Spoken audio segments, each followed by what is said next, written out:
often wonder why the whole world is so prone to generalize. Generalizations are seldom, if ever, true, and usually utterly inaccurate. Agatha Christie, Murder at the Vicarage. Welcome back to Regency Rumors. In this video, we're going to be exploring the resurrection of Agatha Christie, who died almost 50 years ago. I've got on a waistcoat. I'm taking this seriously. I am in the mood to solve a mystery. So let's do this thing.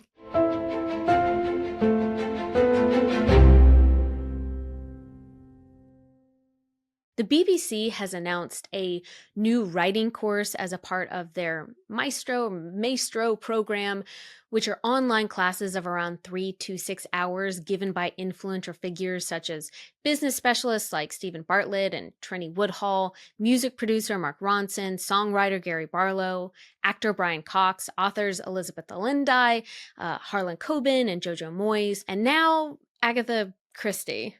By utilizing an actress who portrayed Agatha Christie with a model of her face interposed onto the actress's face, and then a team of experts to analyze the writing style of Agatha Christie, the most famous crime writer in history can now teach you how to write a crime novel from beyond the grave. I am Agatha Christie, and this is my BBC Maestro course on writing. Understandably, there's been a lot of mixed reviews for something like this. I'm Dr. Kayla Jones. I'm a historian and a creative researcher, most notably in digital storytelling. So I feel like I can speak a bit to this on why researchers would be involved in a project like this, but also why this is a controversial and morally gray project around AI, especially when the main creative storyteller involved in this is not alive to consent to a project like this. They've presented her in a very real live way, in the same way they have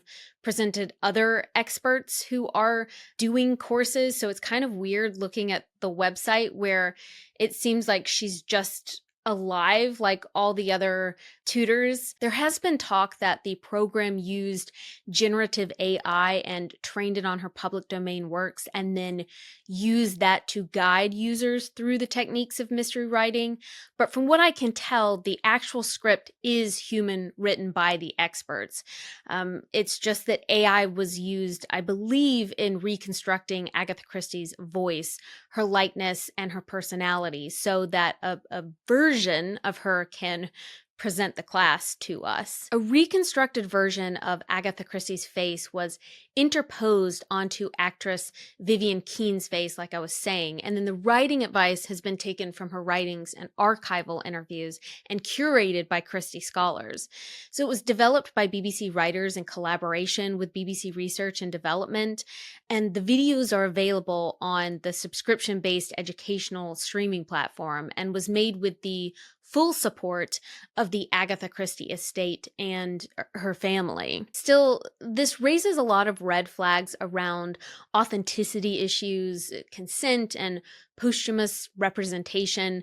There's no way of knowing whether or not Agatha Christie would have actually agreed to be involved in something like this. And then there's just the fact that, can I be honest?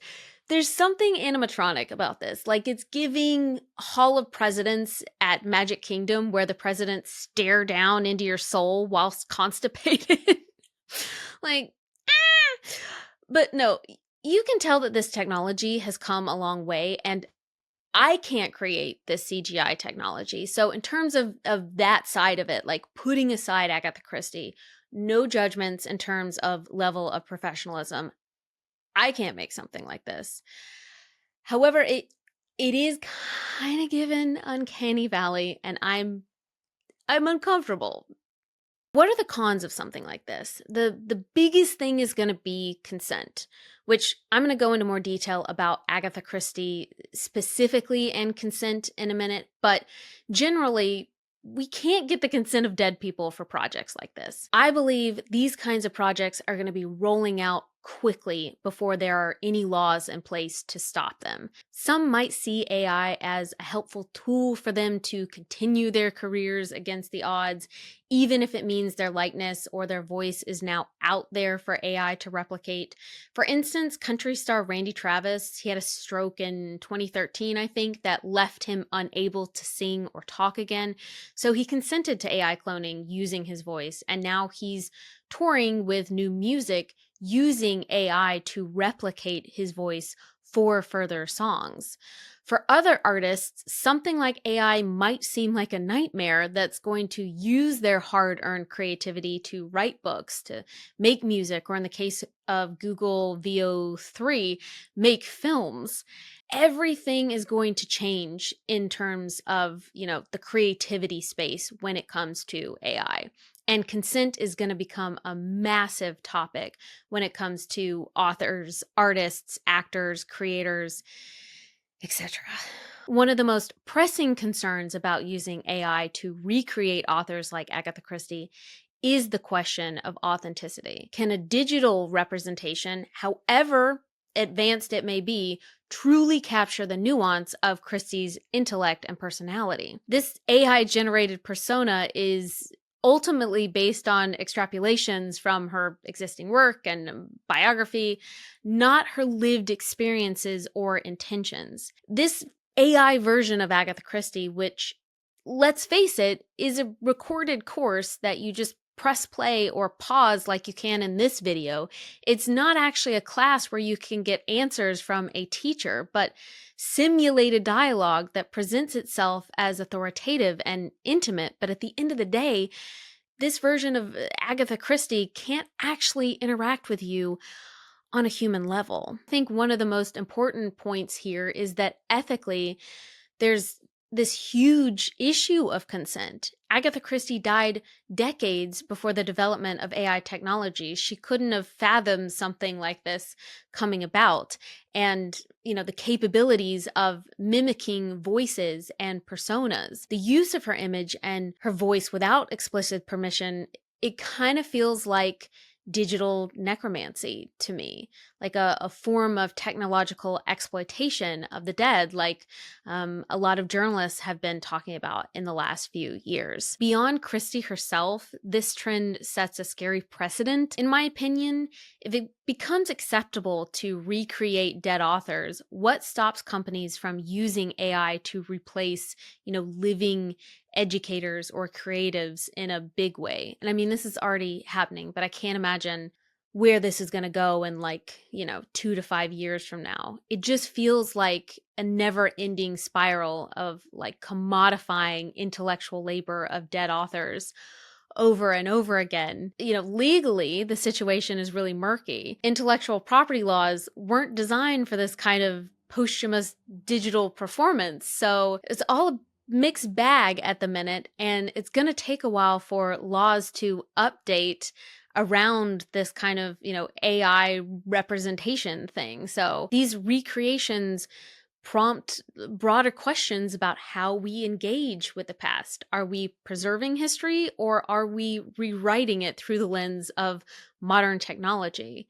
There again, where is the line? What responsibilities do we have to the dead if we're choosing to resurrect them using AI? I feel like this is a mess.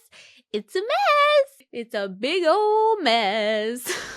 I'm going to go through why some academics, educators, perhaps fans of Agatha Christie could think that this is a good idea, because there is a lot on the other side that we've gone through. I just want to reiterate, me going through some of these viewpoints doesn't mean I agree with them. I'm, a real scales person. I'm a researcher at heart. I really like going through the nitty gritty of all angles of this kind of thing and then assessing it for myself. So first off, Some people could see this as a unique resource to access Christie's life.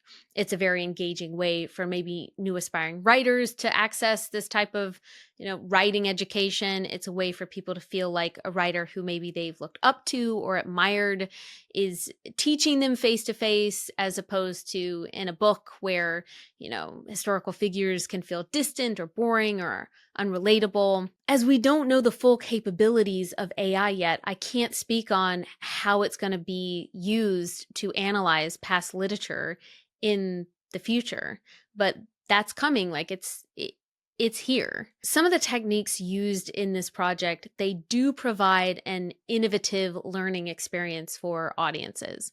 So in Heritage, it's common to have historical interpreters used in person, in costume, for VR experiences, for interactive video content, because visitors respond really positively to human interaction with history, as opposed to just, facts in a book. I see this Agatha Christie project as like costumed historical interpretation on crack, basically. Costumed interpreters, whether in person or on screen, are seen to make history come alive to audiences. There's a lot of research in Heritage that's found that these types of presentations, they really improve engagement and learning. And I know on a personal level, for me, going to Colonial Williamsburg as a child is how I knew I wanted to go into Heritage. It gave me a better understanding of how long it would have taken for things to be built in the 18th century, what kinds of foods were available, the fashion of the time, the artistry and the tools that were available, some of the injustices that were going on at the time that they were talking about through their storytelling. And it gave me a really clear understanding that people in the past are just like, they're just people. They are just people like us. I'm a big proponent of historical interpreters. I know a lot of historians are not. This kind of thing can also go wrong, which is why, in terms of heritage, some museums or organizations decide not to use historical interpreters because you can't guarantee authenticity. Some actors can take liberty in their portrayals. There are some historical moments that might be controversial to reenact. When historical interpreters are used, I think it's important that they are well researched, experienced, and knowledgeable on who they're portraying and the context within the time period in order to bring accurate, well-rounded interpretations of people in the past. Like period dramas, historical fiction, theater, historical interpreters have the potential to present history through a rosy lens, but it can also be a doorway for people to become more interested and then go and do their own research and learn more about actual historical events, which is, what happened to someone like me. I think it can be a great way to open a door for a lot of people to learn more about history. How it is used is really important. And we've been doing some unhinged stuff with history for entertainment purposes for a while now. So I don't feel like this type of thing is new. It's just that the use of AI is new. There's been some questionable, experimental archaeology episodes, and I'm not sure how I feel about doing autopsies on historical figures for TV shows, just opening them up like we're watching CSI. I don't know what the ethical implications of that are either. So scientists were able to mimic Nessie Amun's voice by recreating his mouth and vocal cords with a 3D printer. It allowed them to produce a single sound. I think that AI is just the next crazy way to entertain people with history. Yeah, I don't know. In terms of using AI as a way for children to connect with history in a way that they can connect similarly to historical interpreters at heritage sites, some teachers have started incorporating AI chatbots modeled after historical figures like Confucius and Cleopatra. A Boston teacher, for instance, has started using AI chatbots with 11th graders. Students reported feeling more engaged, even describing the experience as unexpectedly emotional.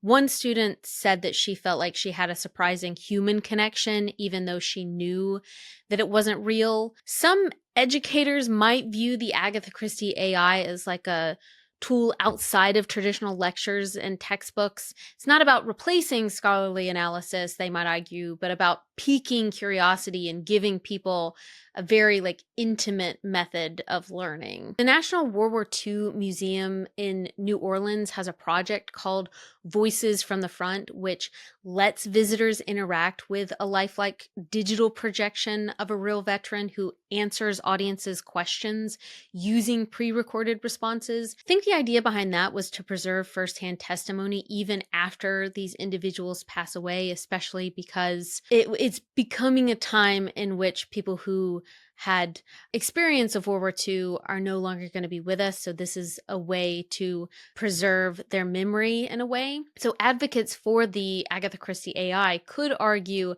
that this project serves a similar purpose, like preserving the literary voice of a legendary writer for future generations to learn from in a more human way. Like if we accept video interviews, audio recordings, that sort of thing, or dramatizations as valid methods of preserving memory, then perhaps some would argue a well-researched AI is just a more interactive evolution of the same impulse. We've been seeing this kind of resurrection play out in entertainment and advertising for a while now. You know, those hologram concerts in the mid 2000s, and then CGI James Dean cast in entirely new movies way after his death. These technologies aim to extend a figure's presence into new generations, some people will say. And in the case of Agatha Christie, some fans might genuinely feel some sort of connection or inspiration at the chance of getting to learn directly from her. I find it a bit macabre and strange, but for some people, they might find it comforting or exciting to see her in a way that feels very alive. However, just because there's a posthumous holographic Elvis doing a performance or a CGI James Dean doesn't necessarily make it ethical. There will be some people who will say, well, how is it different than casting directors trying to find an actor who looks as close to a historical figure as possible in a period drama? With actors or historical interpreters, we know the people in front of us or on our screens are playing someone else. That's not really who they are. It's a performance. It's their interpretation of that historical figure. And it is not saying, hey, this is meant to be as close to a representation of someone who's dead as possible. Whereas Agatha Christie's exact face being marketed as a tool that a version of her is teaching you a writing class is much more ambiguous. This CGI technology is already being used in film and television, and notable method is through de-aging, such as Mark Hamill's performance in The Mandalorian, where an actor called Max Lloyd Jones played Luke Skywalker with Mark Hamill's much younger face projected onto Lloyd Jones's face, but a really, really, really close version of the original Luke Skywalker, and I think Hamill's voice. All while Mark Hamill himself is, or was at the time, almost 70 years old. The difference is that Mark Hamill consented to an almost perfect rendition of a younger version of himself being shown on screen. Agatha Christie did not. So with what we know of Agatha Christie's personality, would she have consented to a project like this? So no ifs, ands, or buts. It's impossible to get Agatha Christie's consent to this. So trying to weed through, would she have agreed to this, would she not, is a moot point. People are multidimensional. We do not know if she would have been okay with this because she's dead. Why does this feel so crude to say, even though Agatha Christie is probably someone who has written about death and used terminology around death far more than any average person? So it's not that big of a deal to be she's dead, but she's dead and it feels weird saying it for some reason. Anyways, all we can do is speculate as to whether or not she would be okay with something like this. So I briefly wanted to dive into Agatha Christie's personality to speculate how she might have felt about something like this. So Agatha Christie was known to be a bit of an introvert. She was at times shy and introspective. In her autobiography, she said of herself that she was the slow one. She said, "I myself was always recognized, though quite kindly, as the slow one of the family. The reactions of my mother and my sister were unusually quick. I could never keep up. I was too very inarticulate. It was always difficult for me to assemble into words what I wanted to say. It was not until I was over 20 that I realized that my home standard had been unusually high and that actually I was quite as quick or quicker than the average. Inarticulate I shall always be. It is probably one of the causes that have made me a writer." So it's crazy to me that Agatha Christie saw herself as anything but like brilliant and quick-witted. But one, it shows that we can view ourselves differently than others. And two, that we might change over time. How our family saw us as children or how people close to us see us is different than how perhaps the wider world would see us. All this to say, it's really important that we don't put people in these little boxes where we're always sure of how they felt about themselves or how they were presented to the world. The best of historians know how to present people of the past as multi-layered humans who perhaps change over time and evolve in their thoughts, feelings, or opinions. Saying for definite that based on research, someone would know that Agatha Christie would be okay or not be okay with a project like this, it's disingenuous. What we can infer is that perhaps she could have been put off by something like this based on what we know of her personality from others. So her grandson said that she listened more than she talked and saw more than she was seen and was a natural observer of people's interactions. So Christie's reserved, watchful personality gave her a wealth of detail to draw on in her writing. Her introversion didn't mean that she wasn't independent and adventurous, however. This is where I'm talking about avoiding putting people in boxes when trying to determine how they'd think or feel today.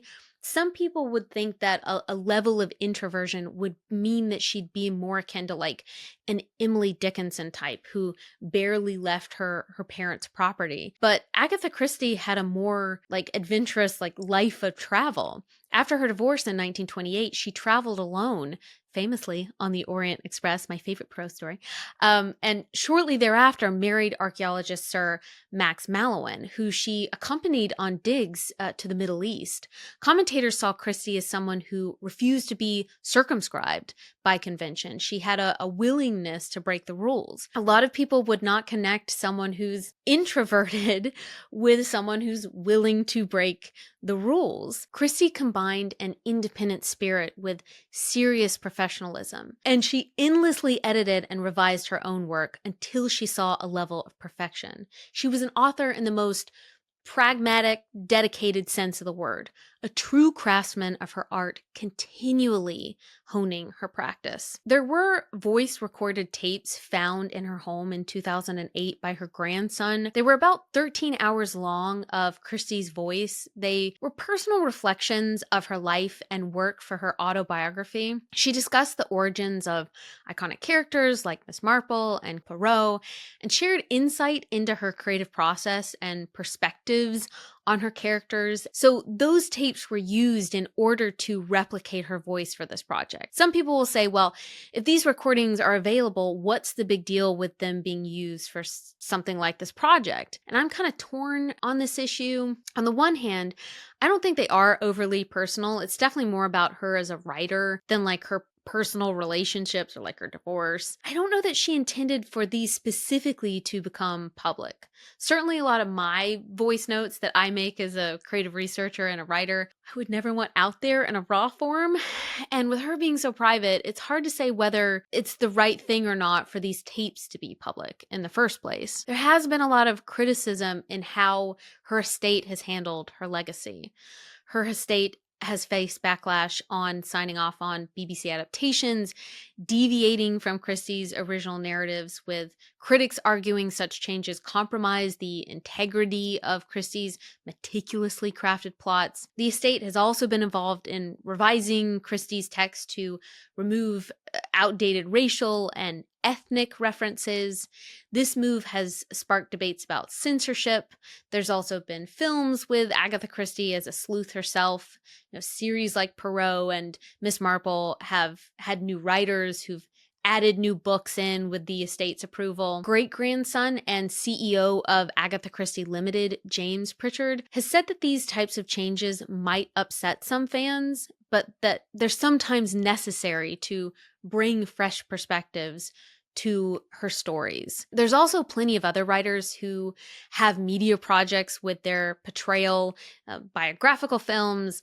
There was just an 8-part period drama on Jane Austen's life. We're used to those portrayals and don't question whether deceased authors would want to film about their life. Like, that's just normal to us. We don't question whether or not they would be okay with that. We just kind of watch these films, the majority of us. Whereas AI is all new and it's a bit jarring, and there are limited laws around, full on creating a very close version of Agatha Christie on screen. So I'm of the opinion that something like this is different from an estate approving biographical films, but I do wonder whether or not in the future people will think that something like this is no different. Based on all of what we know in her life, would Agatha Christie make a great teacher for writers? Personally, I think that's no-brainer. Her level of creativity, but successful formulaic mystery plotting, her professionalism, her sense of adventure, all those things would have made her an amazing lecturer or teacher to aspiring mystery writers online.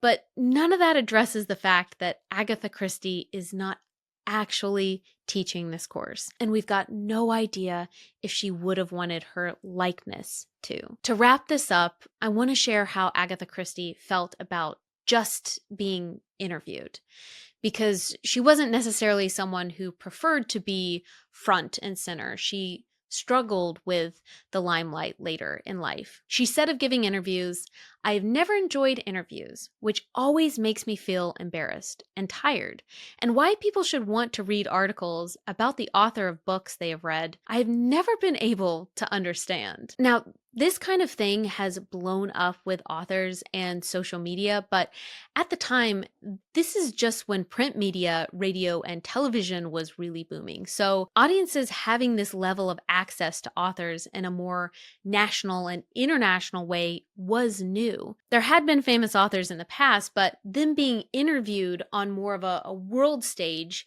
through radio or television or national magazines was just becoming huge during Agatha Christie's lifetime. So the idea that she should have to share intimate details of her own life alongside that of her characters or her writing process could have felt overwhelming or over the top or triggering to her introversion. Agatha wrote this point in her biography. She said, "I do not know the whole Agatha.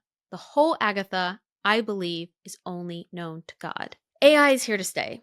It's not going anywhere. Though it can mimic human intellect, speech patterns, research, and interactions, it's not human. There are so many moments like this quote from Agatha Christie that are a reminder that sometimes we don't even know ourselves. So, like, how are we expecting AI to truly know us as humans? The consensus among researchers, myself included, is that AI should be used cautiously, with transparency that it is only a simulation. If there is anyone that should be experimenting with AI, it is knowledgeable academics, researchers, experienced storytellers who are examining the implications of these types of projects, analyzing the possible long-term effects, seeing the pitfalls of working with AI and working towards ethical ways of combining history and heritage with AI. Writer Logan Kugler believes we must balance AI's potential benefits in education and memory with respect for individuals' legacies. He says, and this is talking about ghost bots in particular, but I think this could be applicable to Agatha Christie in this way. He says, recreating someone via ghost bot is a kind of forced immortality. At best, it may come off as strange or creepy to insist you have the right to converse with a digital clone of a dead person.